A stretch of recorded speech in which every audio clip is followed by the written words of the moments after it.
Agora a gente fala de cinema, né? E cinema de filha para mãe. Depois do sucesso do Oscar do filme Ainda Estou Aqui, a grande aposta do cinema brasileiro parece ser o filme Vitória, protagonizado por ninguém menos do que Fernanda Montenegro. Esse filme está alcançando, gente, resultados muito bons de bilheteria. E muito desse resultado, né, tanto desse filme agora da Vitória quanto do Ainda Estou Aqui, eles vieram por conta de um grande trabalho de divulgação. A estratégia está se repetindo. A gente vai falar sobre isso aqui no Real Time com o cineasta e crítico de cinema Felipe Aureluch. Felipe, boa tarde para você, seja muito bem-vindo. Boa tarde, Marcelo, boa tarde aos espectadores aí da CNBC, uma alegria estar aqui novamente. Bom, parece que o Vitória está causando um burburinho também, né? Você acha que ele vai seguir a mesma trilha do Ainda Estou Aqui? Olha, pelo menos essa é a pretensão da produtora e dos distribuidores do filme, né?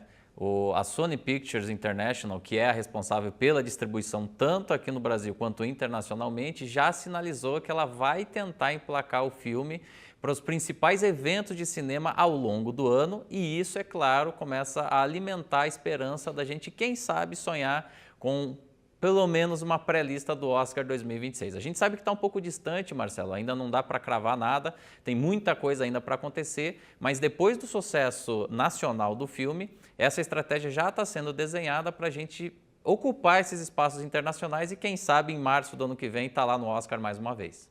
E o filme está indo realmente bem aqui, né? Com certeza. O Vitória, ele foi a maior estreia nacional do ano até agora. Né? É um filme que não está assim tanto tempo em cartaz. Ainda Estou Aqui ficou mais de 20 semanas em cartaz, teve um público absurdo, mas Vitória vem seguindo esses mesmos passos, né? Num pace talvez não tão vigoroso, até porque toda a vitrine que Ainda Estou Aqui teve ajudou muito o filme, mas Vitória vem aí com números bastante expressivos, mais de 600 mil espectadores até o momento e ainda está em cartaz, Marcelo. Então quem quiser procurar aí na programação de cinemas das suas respectivas cidades, pode ser assistido nos cinemas ao longo desse feriado. Se for trilhar o mesmo caminho que Ainda Estou Aqui trilhou, o próximo passo são os festivais, principalmente na Europa, né?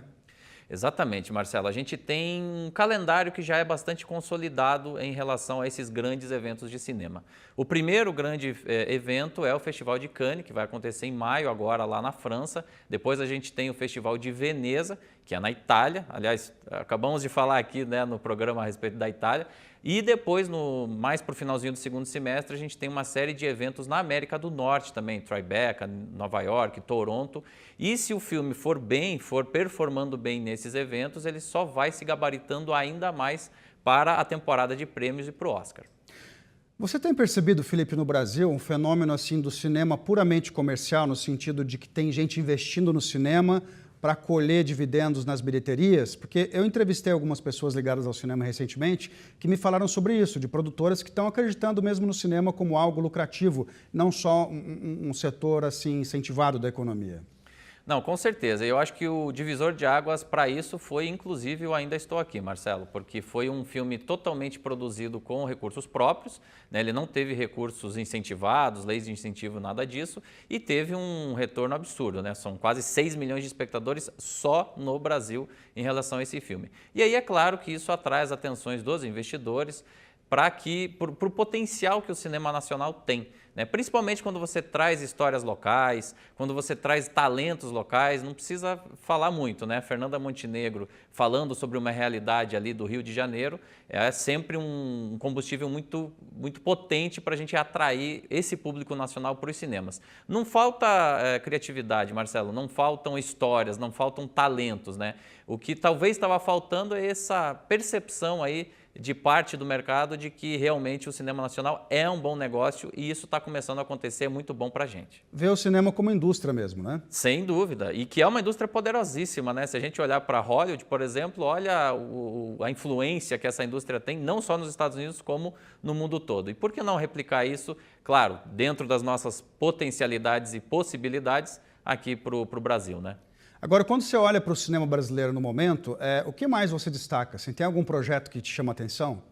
Olha, um projeto que eu estou muito curioso para assistir, eu ainda não tive a oportunidade, é o Agente Secreto, que é um filme do Kleber Mendonça Filho, que vai estrear no Festival de Cannes. Ele, inclusive, entrou na mostra competitiva, Marcelo. É um filme que promete bastante também. Ao lado de Vitória, ele pode eventualmente também trilhar esse caminho dos festivais e chegar no Oscar do ano que vem. E é um filme aí com 2 horas e 40 de duração, de um cineasta que já é reconhecido por outros trabalhos que já passaram nesses grandes eventos, Bacurau, Aquários, O Som ao Redor.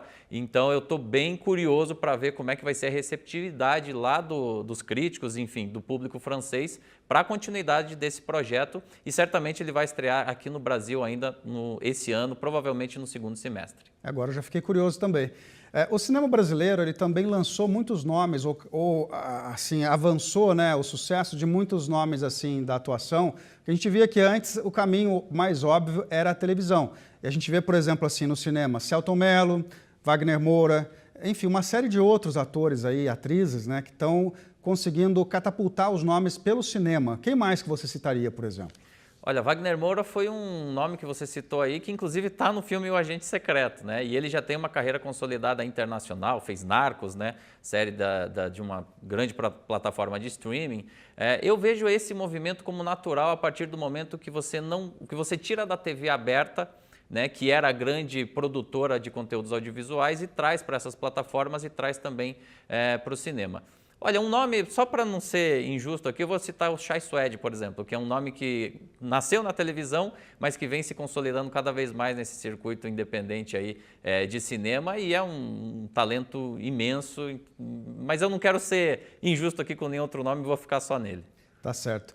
A gente tem um projeto de lei do streaming, né, para regulamentar plataformas no Brasil, que está em discussão na Câmara dos Deputados. Entre outras coisas, esse projeto propõe uma alíquota de 6% de todo o faturamento das empresas ao Condecine. Qual seria o impacto disso para o setor cinematográfico brasileiro? Olha, seria fundamental que isso fosse aprovado, tá, Marcelo? Porque é uma regulamentação que já existe praticamente no mundo inteiro. Na Europa, as alíquotas são, inclusive, bem maiores até do que 6%. Só para dar um exemplo bem básico, né? A França, que é reconhecidamente um polo importantíssimo de produção e difusão do cinema internacional, ela tem uma alíquota que passa os 20%, tem uma série de mecanismos que protegem a indústria nacional. Isso é uma coisa comum, tá, pelo mundo inteiro, então grandes economias implementam essa taxa. Então seria fundamental que isso fosse aprovado, inclusive está em discussão, Marcelo, a gente rever esse percentual, né? De 6, tem propostas maiores, menores, enfim, vamos ver qual é o número que a gente vai atingir, mas algo que gire aí em torno de 10, 12% seria o ideal, sabe? Agora, eu imagino que o lobby dos streamings contra isso seja grande, né? Porque, assim, a gente está falando de uma perda de receita substancial aí, né? Sim, existe um lobby contrário, mas eu tenho conhecimento por ter contato aí com alguns representantes de streamers que eles estão abertos ao diálogo, inclusive já formaram um grupo de trabalho para se reunir com o governo e com representantes da classe para discutir então qual que seria esse meio termo ideal. Vamos lembrar que a lei da TV paga, né, que entrou em vigor aí no início do século XXI aqui no Brasil, também teve um pouco essa queda de braço, mas se chegou a um consenso, se chegaram a números interessantes e o equilíbrio foi muito bacana nessa primeira parte aí do século até o momento. Então eu acredito que a gente vai chegar em algum entendimento, sim. Tá certo, Felipe Aureluk, crítico de cinema e cineasta, muito obrigado pela sua participação aqui no Real Time. Boa tarde para você e boa Páscoa. Obrigado, Marcelo. Boa tarde, boa Páscoa para você e para todos que estão nos acompanhando. Valeu.